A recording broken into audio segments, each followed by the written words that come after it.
zen eta zer egin zuen, ezta? Markosen obra zeutzen nuen internetetik apur bat, baina kasualidadez ezautu nituen bere ama eta arreba, da erakutsi zidaten orain 2 urte, Markosek utzitako lana, ezta? Lana nire ustez ikaragarria zen, ez guk hartu dugun gaiari lotuta bakarrik, palindromoei, baizik eta kalambur deitzen den beste esperimentu mota horri, grafiti itzelak egin ditu, anagramak eta 1000 esperimentu, ezta? Arraitu nintzen, ez ezaguna azalako, Markos lagun asko zituen, bere herrian, Ermuan, eta Ibarren natura, baina hortik kanpora ez ezaguna zen. Eta duela 4 urte hil zuen bere burua, eta ematen zuen, astuko zela, ezta. Eta orduan, idea izan genuen, familia honek eta lagun batzuek pixka bat berpizteko bere lan, ezta. Eta orduan hasi ginen lanean, eta lehenengo idea izan zen bere lan guztiak hartu eta argitaratzea liburu batean. Baina artxibo lan bat izango litzateke, hori elitzateke inora joango, eta 3000 palindromo liburu baten bat bestearen ostean bihurtuko lirateko irakurte ezinak etorri. Orduan, plana aldatu genuen momentu batean, eta idea izan zen, arazoa izan zen, zelan Markosen espiritu sortzaile hori hiztun guztien gana hurbildu, ezta? Eta formato hau topatu genuen, palindromo bakoitzari gorputz bisual bat ematea, eta gero liburuan behintzat gorputz bisual hori bihurtzea, aforismo bat bihurtu daiteke moduan, debate gai, ezta? Elkarrizketa gai. Eta hori da liburuan behintzat planteatzen dana, edozein gairi buruzko olako debate, umore serioa eta hori. Orduan, palindromoari buruz beti esan da genialitate bat dela, baina ez duela zentzurik, ez da?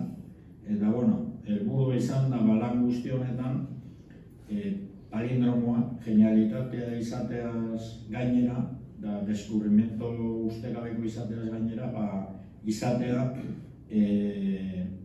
gai, hitz egiteko gai, eta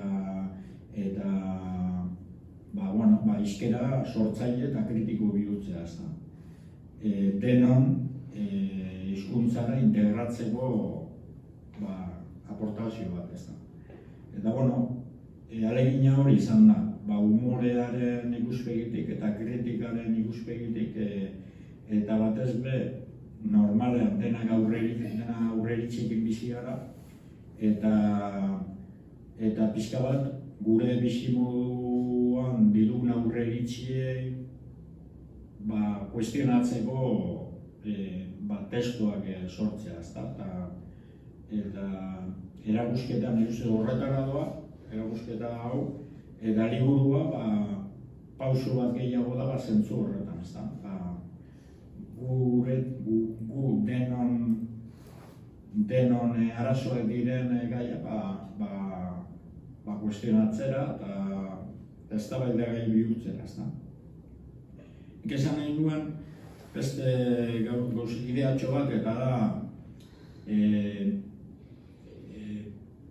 Markos bipolarra zan, eskizofrenikoa izateko moduan, eta nire ustez bere lanean oso ondo ikusten da, eta ondo errepresentatzen gaituela, ezta? Euskalduna bizi gara normalitate batean bizi bagina bezala, baina bi kulturatan bizitzea eta bi hizkuntzatan ibiltzea, diglosia egoera oso asimetrikoan eta nire ustez Euskaldunak jartzen gaitu eskizofrenia egoera batean, ezta?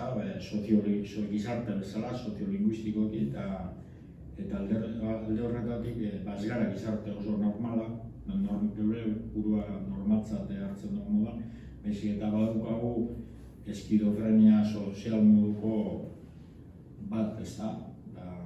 Eta nire ustez alde horretatik Marcosen bizitza eta obra ondo harakatu ezkero nire ustez gure bizimoduaren, Euskaldunen bizimoduaren eta egoera soziopolitikoaren errepresentazioa isladatuta ikusiko ditugula uste dut, ezta? Eta errepresentatuta, ez igual forma dramatiko batean, baizik eta humorearekin eta proposamen irekiekin, ezta? Nire ustez, eztabaidagai serioa da, eta aldi berean divertidoa, ezta? Marcosek egiten duen, ezta? Eta hori da proposatzen dizueguna, hemen lan egiten duen jende guztia.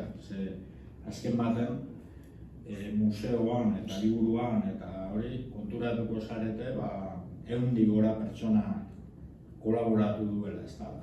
Orduan auzolan handi bat izan da azkenean.